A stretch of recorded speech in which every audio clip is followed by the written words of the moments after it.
कल का दिन बड़ा उथल पुथल से भरा रहा। कल कई अभ्यर्थी बड़े चिंतित नज़र आए और बिहार पे एक फैसले को लेकर के बहुत चिंता में दिखे। तो मैं बता देना चाहता हूँ, देखिए, जब एक बार डिसीजन कोर्ट का आ जाता है तो बार बार उसी चीज़ों को लोग वायरल करते रहते हैं, ठीक है। और उसमें निर्देश दिया गया है। निर्देश और आदेश में बड़ा फ़र्क होता है। आदेश वो होता है, निर्देश में आपका नीति निर्देशक तत्व आता है, वहीं आदेश में आपका मौलिक अधिकार आता है।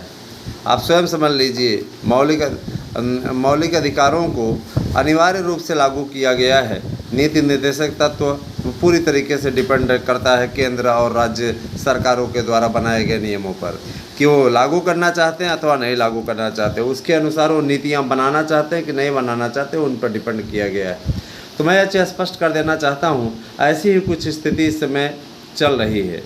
बीपीएससी में हमारे बीएड बेरोजगारों को बाहर किया गया, ऐसा बताया जा रहा है और मैंने पूरा आदेश पढ़ा है। मैं उस परिप्रेक्ष्य में बोलना चाहूँगा। देखिए, सर्वोच्च न्यायालय पे तो कोई टिप्पणी नहीं कर सकता है, अवमानना के दायरे में आ जाएगा। सर्वोच्च न्यायालय का सबको सम्मान करना चाहिए, इसमें कोई दो राय नहीं है। सर्वोच्च न्यायालय सर्वोच्च है, ठीक है, लेकिन सर्वोच्च न्यायालय के भी फैसले को पलटने की क्षमता केंद्र सरकार और संसद में है, इसमें कोई दो राय नहीं है। आप भी जानते हैं, हम भी जानते हैं, मैं नियमों की बात कर रहा हूँ। दूसरी चीज़, एक वकील होने के नाते मैं आप लोगों को यह चीज़ स्पष्ट कर देना चाहता हूँ कि जीवन में, अब कुछ लोग कहेंगे कि आप वकील भी हैं, टीचर भी हैं, तो भैया वकील कोई सरकारी वकील हैं क्या?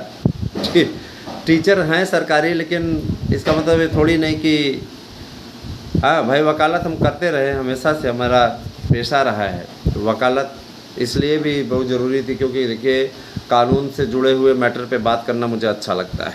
तो मैं आता हूँ आपके नए शेड्यूल पर नई बातों को करने के लिए, बताता हूँ आपको कि क्या स्थितियाँ रहने वाली हैं।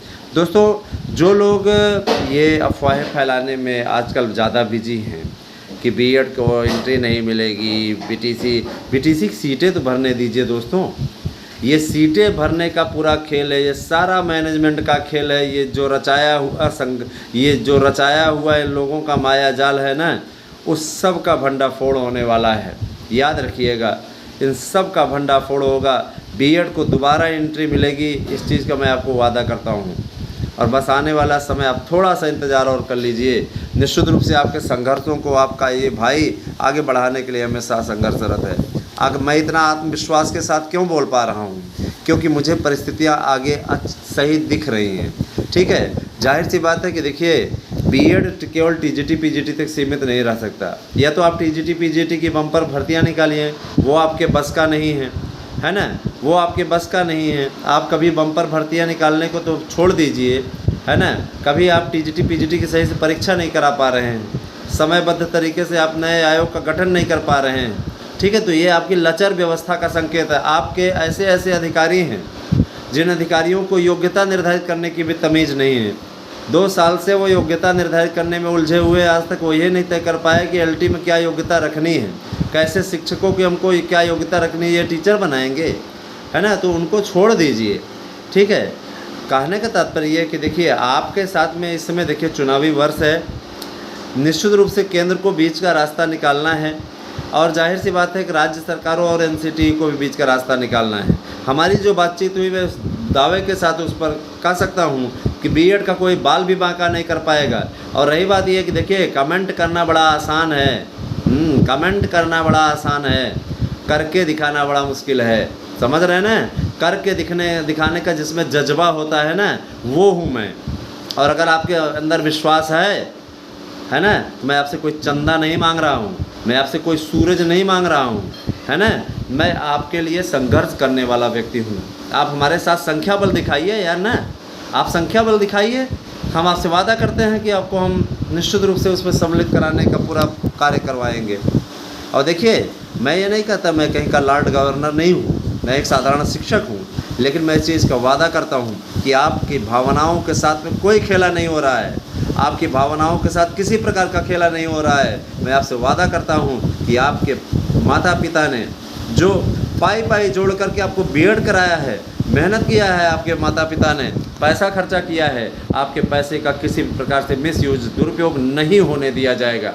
जिस प्रकार से आपने पैसा खर्चा किया है बीएड करने में, निश्चित रूप से आप लोगों को बीएड में प्राइमरी में पुनः एंट्री मिलेगी। इस चीज़ का वादा मैं आपसे करता हूँ। लेकिन आपको संख्या बल दिखाना है। आप तो जुड़ रहे हैं उन लोगों के साथ में जो आपको बैड न्यूज़ दे करके आपका मानसिक शोषण कर रहे हैं, जो आपको परेशान कर रहे हैं। ऐसे लोगों के साथ आपको जुड़ने में आनंद आ रहा है। उनके यहाँ जा कर के वाह वाह कर रहे हैं, उनकी डींगे हाँक रहे हैं, उनका साथ दे रहे हैं, उनका सपोर्ट कर रहे हैं। और हम आपके साथ में खड़े हैं, आपके लिए निस्वार्थ भाव से कार्य कर रहे हैं।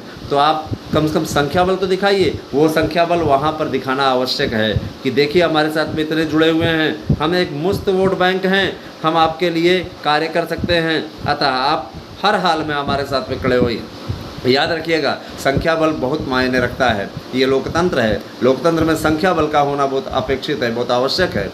अतः आप हमारा सपोर्ट कीजिए, साथ में आइए। मैं परिस्थितियां बदल देने की क्षमता रखता हूं। मैं वादा करता हूं कि निश्चित रूप से आपकी परिस्थितियां बदल जाएंगी। तो प्रिय बीएड डिग्री धारक, अगर आपको विश्वास है हमारी बातों पर, तो आप हमारे साथ जुड़िए।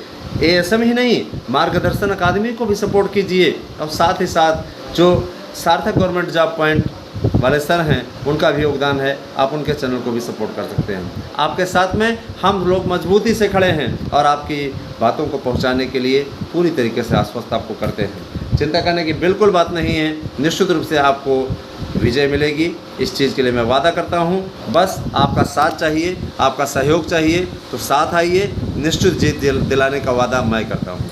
Thank you. Have a nice day.